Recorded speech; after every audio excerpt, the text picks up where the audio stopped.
ದರ್ಶನ್ ಗ್ಯಾಂಗ್ನಿಂದ ರೇಣುಕಾಸ್ವಾಮಿ ಕೊಲೆ ಪ್ರಕರಣಕ್ಕೆ ಸಂಬಂಧಪಟ್ಟ ಹಾಗೆ ಕೆಲವೇ ಕ್ಷಣಗಳಲ್ಲಿ ದರ್ಶನ್ ಬೇಲ್ ಅರ್ಜಿ ವಿಚಾರಣೆ ನಡೆಯಲಿದೆ. ನಟ ದರ್ಶನ್ಗೆ ಜಾಮೀನು ಸಿಗುತ್ತಾ ಅಥವಾ ಸಿಗಲ್ವಾ? ಜೈಲಿನಲ್ಲಿ ಸೌಲಭ್ಯ ಸಿಗುತ್ತಿಲ್ಲ ಅಂತ ಅರ್ಜಿಯನ್ನ ಸಲ್ಲಿಸಿದ್ದ ದಾಸ. ಕಳೆದ 8 ತಿಂಗಳಿನಿಂದ ಜೈಲಿನಲ್ಲಿದ್ದಾರೆ ನಟ ದರ್ಶನ್. 57ನೇ ಸಿಸಿಎಚ್ ಕೋರ್ಟ್ ವರದಿಯನ್ನ ಸುಪ್ರೀಂ ಕೋರ್ಟ್ ಕೇಳಿತ್ತು. ಇದೀಗ ಆ ಒಂದು ವರದಿಯನ್ನ ಪರಿಶೀಲಿಸಿ ಜಾಮೀನು ನೀಡುವ ಬಗ್ಗೆ ತೀರ್ಮಾನವನ್ನ ಕೈಗೊಳ್ಳಲಾಗುತ್ತೆ. ಇನ್ನು ನಟ ದರ್ಶನ್ ಪರ ವಕೀಲ್ ಮುಕುಲ್ ರೋಹಟಗಿ ಕೂಡ ವಾದವನ್ನು ಮಂಡಿಸಿದ್ದಾರೆ.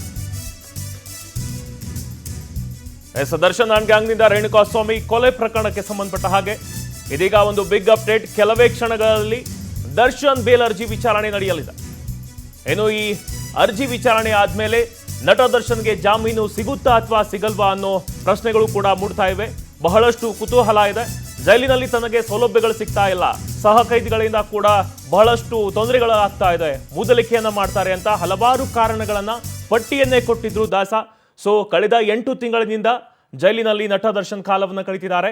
57ನೇ ಸಿಸಿಎಚ್ ಕೋರ್ಟ್ ವರದಿಯನ್ನ ಇದೀಗ ಸುಪ್ರೀಂ ಕೋರ್ಟ್ ಕೇಳಿದೆ. ಆ ವರದಿಯನ್ನ ಪರಿಶೀಲನೆ ಮಾಡಿದ ನಂತರ ಜಾಮೀನು ನೀಡಬೇಕು ಅಥವಾ ಬೇಡವೋ ಅಂತ ಸುಪ್ರೀಂ ಕೋರ್ಟ್ ತೀರ್ಮಾನವನ್ನ ಮಾಡುತ್ತೆ. ನಟ ದರ್ಶನ್ ಪರ ವಕೀಲ ಮುಕುಲ್ ರೋಹಟಗಿ ವಾದವನ್ನ ಮಂಡಿಸಲಿದ್ದಾರೆ. ಇನ್ನು ಸೆಷನ್ಸ್ ಕೋರ್ಟ್ನಲ್ಲಿ ಕೇಸ್ ವಿಚಾರಣೆ ವಿಳಂಬ ಆಗ್ತಾ ಇದೆ. ಆಮೇಲೆ ಸಾಕ್ಷಿಗಳು ಜಾಸ್ತಿ ಇದ್ದೇವೆ, ಇನ್ನೂ ಕೂಡ ಬಹಳಷ್ಟು ಕಡಿಮೆ ಸಂಖ್ಯೆಯಲ್ಲಿ ಸಾಕ್ಷಿಗಳನ್ನ ವಿಚಾರಣೆ ಮಾಡಿದ್ದಾರೆ. ಇದರಿಂದ ಸುಪ್ರೀಂ ಕೋರ್ಟ್ ಮೊರೆ ಹೋಗಿದ್ರು ನಟ ದರ್ಶನ್. ಜೈಲು ಸೇರಿ ನಾನು 8 ತಿಂಗಳಾಯ್ತು, ಜಾಮೀನು ಕೊಡಿ ಅಂತ ಮನವಿಯನ್ನು ಕೂಡ ಮಾಡಿಕೊಂಡಿದ್ರು. ಜೈಲಿನಲ್ಲಿರುವಂತಹ ಸಮಸ್ಯೆಗಳ ಬಗ್ಗೆಯೂ ಉಲ್ಲೇಖವನ್ನು ಮಾಡಿ ಅರ್ಜಿಯನ್ನ ಸಲ್ಲಿಸಲಾಗಿತ್ತು. ಸೊ ಇದಾದ ಬಳಿಕ 57ನೇ ಸಿಸಿಎಚ್ ಕೋರ್ಟ್ ಬಳಿ ಸುಪ್ರೀಂ ಕೋರ್ಟ್ ವರದಿಯನ್ನ ಕೇಳಿತ್ತು. ಇವತ್ತು ಆ ವರದಿಯನ್ನ ಪರಿಶೀಲನೆಯನ್ನ ಮಾಡಿ ಜಾಮೀನು ನೀಡುವ ಬಗ್ಗೆ ಸುಪ್ರೀಂ ಕೋರ್ಟ್ ಇವತ್ತು ತೀರ್ಮಾನವನ್ನ ಕೈಗೊಳ್ಳುತ್ತೆ.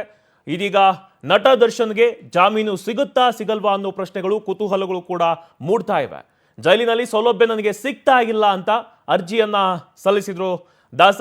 ಇನ್ನು ಒಂದ್ ಕಡೆ ಇವರು ಅರ್ಜಿಯನ್ನ ಸಲ್ಲಿಸಿದ್ರೆ, ಇನ್ನೊಂದ್ ಕಡೆ ಕಾರಾಗೃಹ ಇಲಾಖೆಯು ಕೂಡ ರಿಪೋರ್ಟ್ ಅನ್ನ ರೆಡಿ ಮಾಡ್ಕೊಂಡಿರೋದು.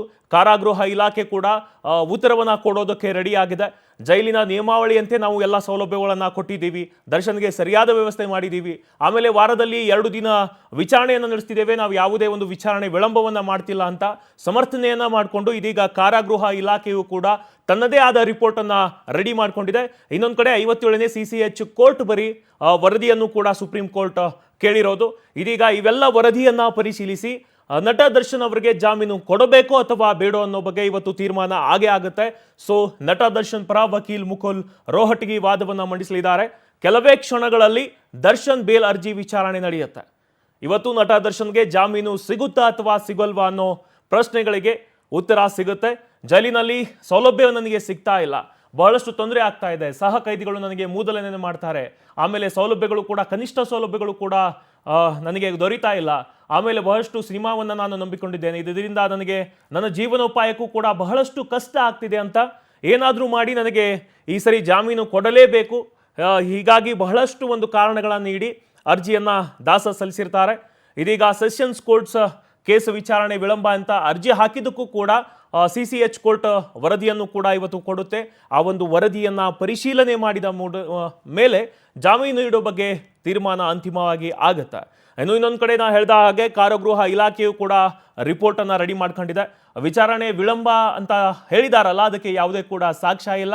ಇನ್ನು ದರ್ಶನ್ ಆರೋಗ್ಯವನ್ನು ಕೂಡ ನಾವು ಕಡೆಗಣನ ಮಾಡಿಲ್ಲ. ಭದ್ರತೆ ದೃಷ್ಟಿಯಿಂದ ಸೂಕ್ತ ಬಂದೋಬಸ್ತ್ ಕೂಡ ಮಾಡಿದ್ದೇವೆ, ನಮ್ಮಲ್ಲಿ ಯಾವುದೇ ಲೋಪದೋಷಗಳಿಲ್ಲ, ಅವರು ಹೇಳಿರುವಂತಹ ಆರೋಪಗಳೆಲ್ಲವೂ ಸುಳ್ಳು ಅಂತ ಕಾರಾಗೃಹ ಇಲಾಖೆಯು ಕೂಡ ಒಂದು ರಿಪೋರ್ಟ್ ಅನ್ನ ತಯಾರು ಮಾಡ್ಕೊಂಡು ಕೂತಿದೆ.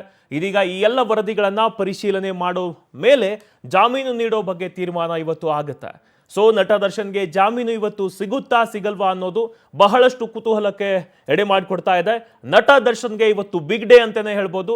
ಬಹಳಷ್ಟು ದಿನದಿಂದ ಜಾಮೀನಿಗೆ ಅವರು ಪರದಾಡ್ತಾ ಇದ್ರು, ಜಾಮೀನು ಸಿಗಬೇಕಂತ ಅರ್ಜಿ ಮೇಲೆ ಅರ್ಜಿಯನ್ನು ಸಲ್ಲಿಸಿದ್ರು. ಸೊ ಇವತ್ತು ವರದಿ ಪರಿಶೀಲನೆ ಮೂಲಕ ಜಾಮೀನು ನೀಡೋ ಬಗ್ಗೆ ತೀರ್ಮಾನ ಆಗುತ್ತೆ. ಇದೀಗ ದರ್ಶನ್ ಪರ ವಕೀಲ್ ಮುಕುಲ್ ರೋಹಟಗಿ ವಾದವನ್ನ ಮಂಡನೆ ಮಾಡ್ತಿದ್ದಾರೆ. ಸುಪ್ರೀಂನಲ್ಲಿ ದರ್ಶನ್ ಜಾಮೀನು ಅರ್ಜಿ ವಿಚಾರಣೆ ನಡೀತಾ ಇದೆ. ದರ್ಶನ್ ಪರ ವಕೀಲ ಮುಕುಲ್ ರೋಹಟಗಿ ವಾದವನ್ನ ಮಂಡನೆ ಮಾಡ್ತಿದ್ದಾರೆ. 57ನೇ ಸಿಸಿಎಚ್ ಕೋರ್ಟ್ನಿಂದ ವರದಿಯನ್ನ ಕೇಳಿತು ಸುಪ್ರೀಂ ಕೋರ್ಟ್. ವರದಿಯನ್ನ ಇದೀಗ ಪರಿಶೀಲನೆ ಮಾಡಿಕೊಂಡು ಆಮೇಲೆ ನಟ ದರ್ಶನ್ ಪರ ವಕೀಲ ಮುಕುಲ್ ರೋಹಟಗಿ ಏನು ವಾದ ಮಾಡ್ತಾರೆ ಇದನ್ನೆಲ್ಲ ಕೇಳಿಕೊಂಡು ಇವತ್ತು ತೀರ್ಮಾನ ಮಾಡಲಿದೆ. ಇನ್ನೂ ಕೂಡ 152 ಸಾಕ್ಷಿಗಳ ವಿಚಾರಣೆ ಇದೆ. ಇದು ಇದೇ ರೀತಿ ಡಿಲೇ ಆಗ್ತಾ ಹೋದ್ರೆ ನನ್ನ ಜೀವನೋಪಾಯಕ್ಕೂ ಬಹಳಷ್ಟು ಅಫೆಕ್ಟ್ ಆಗುತ್ತೆ. ಸೊ ನನಗೆ ಜಾಮೀನನ್ನ ಕೊಡಿ ಅಂತ ಕೇಳ್ತಿದ್ದಾರೆ. ಇನ್ನೂ 152 ಸಾಕ್ಷಿಗಳ ವಿಚಾರಣೆ ಬಾಕಿ ಇದೆ. ಈ ರೀತಿ ನಟ ದರ್ಶನ್ ಪರ ವಕೀಲ ಮುಕುಲ್ ರೋಹಟಗಿ ವಾದವನ್ನು ಮಾಡ್ತಿದ್ದಾರೆ. ಇನ್ನು 152 ಸಾಕ್ಷಿಗಳ ವಿಚಾರಣೆ ಬಾಕಿ ಇದೆ ಅಂತ ರೋಹಟಗಿ ವಾದವನ್ನು ಮಾಡ್ತಿದ್ದಾರೆ. ಇದೀಗ ನಿಯಮ ಮೀರಿ ಕ್ವಾರಂಟೈನ್ ಸೆಲ್ನಲ್ಲಿ ದರ್ಶನ್ರನ್ನ ಇಟ್ಟಿದ್ದಾರೆ. ದರ್ಶನ್ ಅವರು ಕೂಡ ಆರೋಪವನ್ನ ಮಾಡಿದ್ರು, ನನಗೆ ಕಾರಾಗೃಹ ಇಲಾಖೆಯಲ್ಲಿ ಕಾರಾಗೃಹದಲ್ಲಿ ಬಹಳಷ್ಟು ತೊಂದರೆ ಆಗ್ತಿದೆ ಅಂತ. ಇದೀಗ ಅದೇ ರೀತಿ ಯಾವ ರೀತಿ ಆರೋಪವನ್ನ ಮಾಡಿದ್ರು ಆ ರೀತಿನೇ ಇದೀಗ ರೋಹಟಗಿ ವಾದವನ್ನ ಮಂಡಿಸಿದ್ದಾರೆ. ಒಂದು ಸಾಕ್ಷಿಗಳ ವಿಚಾರಣೆ ವಿಳಂಬ ಆಗ್ತಾ ಇದೆ ಅಂತ ಹೇಳಿದ್ರು, ಸೊ ಅದನ್ನೇ ವಾದ ಮಾಡ್ತಿದ್ದಾರೆ. ಇನ್ನೂ ಕೂಡ ಬಹಳಷ್ಟು ಸಾಕ್ಷಿಗಳ ವಿಚಾರಣೆ ಇನ್ನೂ ಕೂಡ ಬಾಕಿ ಇದೆ. ಆಮೇಲೆ ಕ್ವಾರಂಟೈನ್ ಸೆಲ್ನಲ್ಲಿ ಇಟ್ಟಿದ್ದಾರೆ. ದರ್ಶನ್ ಪರ ವಕೀಲ ಮುಕುಲ್ ರೋಹಟಗಿ ವಾದವನ್ನ ಮಂಡನೆ ಮಾಡ್ತಿದ್ದಾರೆ. ಇನ್ನು 152 ಸಾಕ್ಷಿಗಳ ವಿಚಾರಣೆ ಬಾಕಿ ಇದೆ.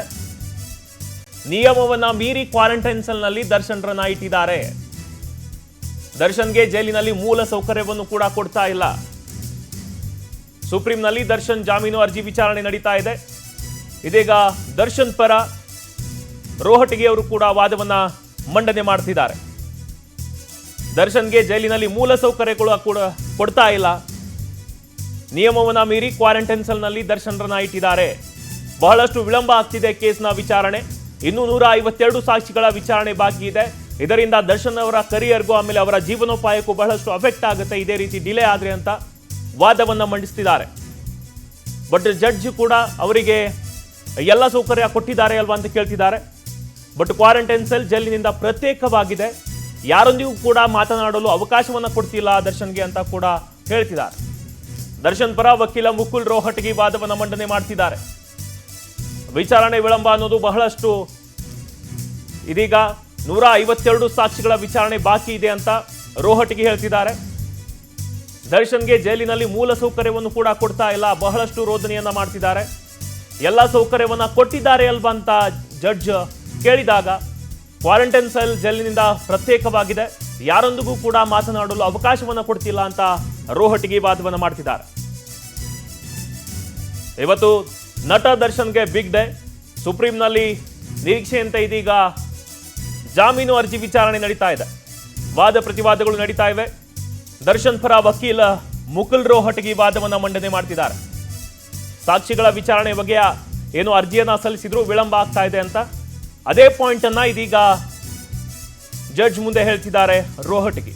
ಇನ್ನು 152 ಸಾಕ್ಷಿಗಳ ವಿಚಾರಣೆ ಬಾಕಿ ಇದೆ. ಇನ್ನು ನಿಯಮವನ್ನ ಮೀರಿ ಕ್ವಾರಂಟೈನ್ ಸೆಲ್ನಲ್ಲಿ ದರ್ಶನ್ರನ್ನ ಇಟ್ಟಿದ್ದಾರೆ. ದರ್ಶನ್ಗೆ ಜೈಲಲ್ಲಿ ಮೂಲ ಸೌಕರ್ಯವನ್ನು ಕೂಡ ಕೊಡ್ತಾ ಇಲ್ಲ. ಎಲ್ಲ ಸೌಕರ್ಯವನ್ನ ಕೊಟ್ಟಿದ್ದೀವಿ ಅಲ್ಲ ಅಂತ ಜಡ್ಜ್ ಹೇಳಿದ್ರೆ ಇಲ್ಲ, ಯಾವುದೇ ಮೂಲ ಸೌಕರ್ಯವನ್ನ ಕೊಡ್ತಾ ಇಲ್ಲ, ಇದರಿಂದ ದರ್ಶನ್ಗೆ ಬಹಳಷ್ಟು ತೊಂದರೆ ಆಗ್ತಾ ಇದೆ. ಆಮೇಲೆ ನಿಯಮವನ್ನ ಮೀರಿ ಕ್ವಾರಂಟೈನ್ ಸೆಲ್ನಲ್ಲಿ ದರ್ಶನರನ್ನ ಇಟ್ಟಿದ್ದಾರೆ, ಬೇಕಂತಲೇ ಈ ರೀತಿ ಮಾಡ್ತಿದ್ದಾರೆ. ಆಮೇಲೆ ಕ್ವಾರಂಟೈನ್ ಸೆಲ್ನಿಂದ ಜೈಲಿನಿಂದ ಪ್ರತ್ಯೇಕವಾಗಿದೆ ಈ ಸೆಲ್, ಸೊ ಯಾರೊಂದಿಗೂ ಕೂಡ ಮಾತನಾಡಲು ಅವಕಾಶವನ್ನ ಕೊಡ್ತಾ ಇಲ್ಲ.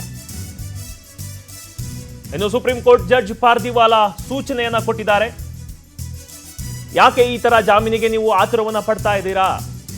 1 ವರ್ಷದೊಳಗೆ ವಿಚಾರಣೆ ಮುಗಿಸಲು ಜಡ್ಜ್ ಸೂಚನೆಯನ್ನ ಕೊಟ್ಟಿದ್ದಾರೆ.